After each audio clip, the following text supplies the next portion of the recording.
Hi everyone, this is Anna and welcome back to Anna's Take with the Twist. If you saw my last video titled Oldest Sci-Fi and Fantasy Bookstore, then you would know that I purchased a book called Mickey 7 by Edward Ashton, and I purchased that book at the Back of Phoenix bookstore in downtown Toronto. It is Canada's oldest sci-fi and fantasy bookstore, and they're fantastic. The staff is great. So I'm telling you this because I was very excited to read the book, Mickey 7. Here's a quick clip. So the book that I purchased yesterday from Back of Phoenix bookstore is Mickey 7 by Edward Ashton. There we go. And I'm very excited about this book for a variety of reasons. One, Robert Pattinson is acting in it. I have actually seen some of the previews for this movie while I was at the movie theater. So that was really kind of like curious about it at the time then. And I would like to say that it is going to be a major motion picture. And the title for the motion picture is actually Mickey 17. So that's very interesting.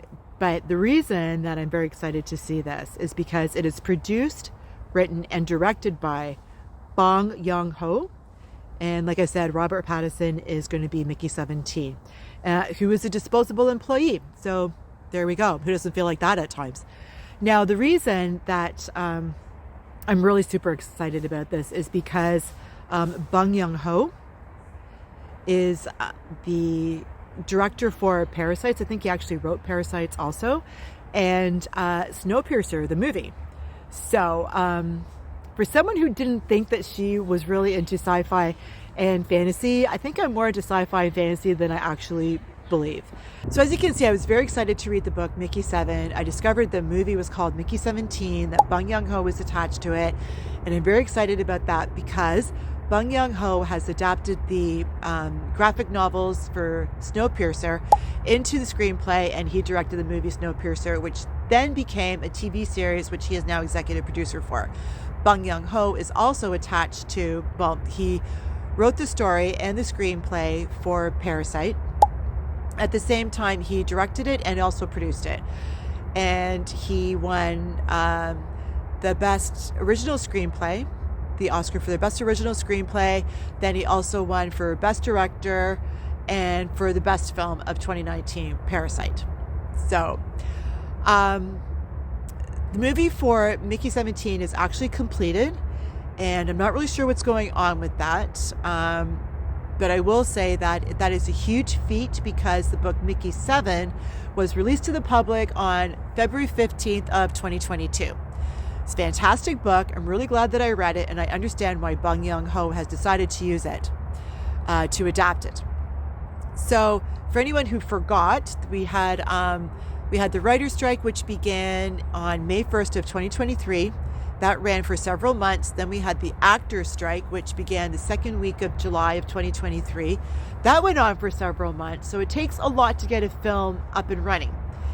So to have the movie made between the time of February, whenever, to March of this year, to have it done is fantastic.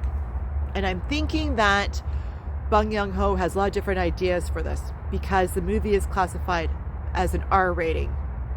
So apparently the movie has violence, coarse language, sexual content, and drug use. I'm just going to tell you that when I read the book, there was no violence. There was a few F-bombs. There was sexual content that was alluded to, so there's nothing graphic. And then at the same time, there was absolutely no drug use. So I'm not really sure what's going on. I'm thinking that perhaps now it's more of a reimagining as opposed to an adaptation. So an adaptation is, I think of it like this. When you're adapting a book to the screen, you're following a recipe. But when you're reimagining a book to the screen, you're following some of the ingredients, but then you're throwing in your own ingredients. So you're making it like a little bit of a twist of your own.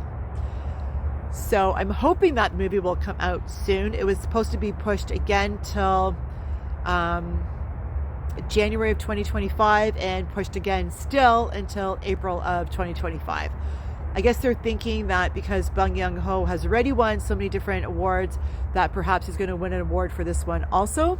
Not really sure. But Robert Pattinson is Mickey 7 or Mickey 17, and that's fantastic because everyone knows he's such a great actor. So I'm hoping that there will be another book, or there is another book to this story. I will get on to that in a few moments. Hope there will be another movie or a TV series. So the book is such a good book. Like, I absolutely positively love this book. I understand there's just so much world building. Like I said, there's no violence. There's a little bit, like, they allude to sex. I mean, there has to be a little bit of sex and romance and everything, because really, you know, that's part of life, right? But like I said, there's no drug use. And there are some F-bombs.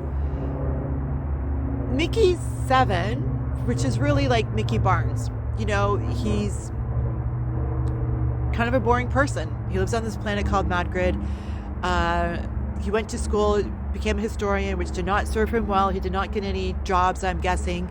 I think he's on the dole of some kind, meaning, like, you know, he's some kind of welfare or something. But he wants to improve his life. So he takes this risk. He does this thing, which does not work. It's to the point where escaping the planet Madgrid is far better than staying there to deal with the circumstances of that horrible decision. And it really isn't like graphic or that bad. Anyway, I'll let you decide what it is. And then to go become an expendable employee. So he's expendable. He goes on to this training program.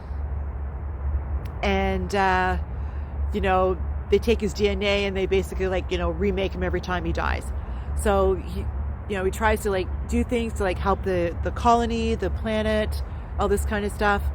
And nothing really works out for him. And, you know, being immortal is actually more of a problem than not.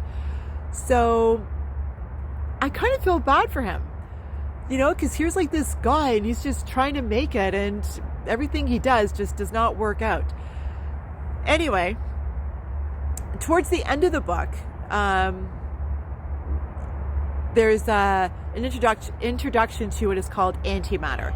And there's a second book by Edward Ashton called Antimatter Blues. So he was asked about having, you know, and that one came out actually March of 2023.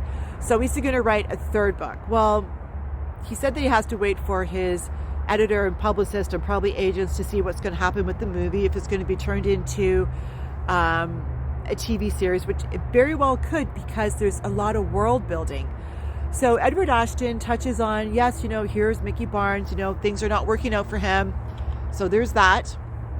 You know, there's rationing of food because, you know, they're on this planet, and it's actually, the planet's actually all ice, which is kind of interesting because so was Snowpiercer. But anyway, the TV series. At the same time, you know, Mickey 7 is learning about his friends, and because he is a historian and it did not work out for him, I guess he still really has this passion for history. So he just reads all these books and all these different articles and everything about different planets. So that's where more of the world building comes in, because we're talking about the different planets and how they managed and did not manage. And one planet, just so you know, is called Galt, G-A-L-T, which automatically reminded me of John Galt, G-A-U-L-T. And of course, that just automatically reminded me of the economist called Ayn Rand, who is fantastic. If you ever want to learn more about her, there's a YouTube video with her and Phil. She's on the Phil Donahue show, and you learn a lot about her. She wrote a book, and I can't remember what it's called right now. Terribly sorry, but it was a 3-part. It was a book, and it was made into a movie. And I'm going to stop this video right now and Google that. Just 1 second. Okay, so I looked it up, and Ayn Rand, A-Y-N, Rand, R-A-N-D, is a Russian economist. She moved to the States when she was quite young. And I would look up that YouTube video on her being on the Phil Donahue show. that interview. It's very interesting. The book that she wrote, which I did not read, is called Atlas Shrugged, and that became a movie, and it was divided into 3 separate parts. I did watch all 3 parts of Atlas Shrugged, and I found them online, and it's very difficult. Apparently, it didn't do very well, but I thought it was very interesting. And anyway, when I saw Galt, G-A-L-T, mentioned in the book of Mickey 7, I automatically, like I said, reminded me of Ayn Rand. So there's a lot going on in the book. And I can see why Bong Joon-ho has decided to do that. So is the movie going to come out anytime soon? I am hoping. Is there enough of the world building between, and I hope I mentioned all of this before, the refugees, the rationing of the food, people not really being happy with their lives, at the same time not finding work. Maybe that's why Bong Joon-ho added the drug use, because there is no drug use in the book. But let's face it, there's a lot of drug use now. So maybe that's going to make it more timely. I'm not really sure what's happening there. But I really recommend it. Like, this is such a beautiful book. I'm going to read you part of it. Just one sec. Here, I have my reading glasses on. Look out, world. So here's something from the Wall Street Journal. The fun in reading Mickey 7 is trying to keep up with Mr. Ashton's twists and turns, and the extra fun is that you never do. And then the other one here from Publishers Weekly says, sci-fi readers will be drawn to this inventive premise and stick around for the plucky narrative. And then the New York Journal of Books says, a smart philosophical satire masquerading as an adventure novel. It's a very good book, like very, very good. So here it says, dying isn't any fun, but at least it's a living. Mickey 7 is an expendable, a disposable employee on a human expedition sent to colonize the ice world of Nivelfan, which I know I did not pronounce properly, but I never do. So if you saw any of my other videos, you know I butcher everything. Sorry. At least I'm consistent, so give me that. Whenever there's a mission that's too dangerous, even suicidal, the crew turns to Mickey. After one iteration dies, a new body is regenerated with most of his memories intact. On a routine, oh, you know what? I'm not going to read you that last part. I'll let you go and discover Mickey 7 on your own.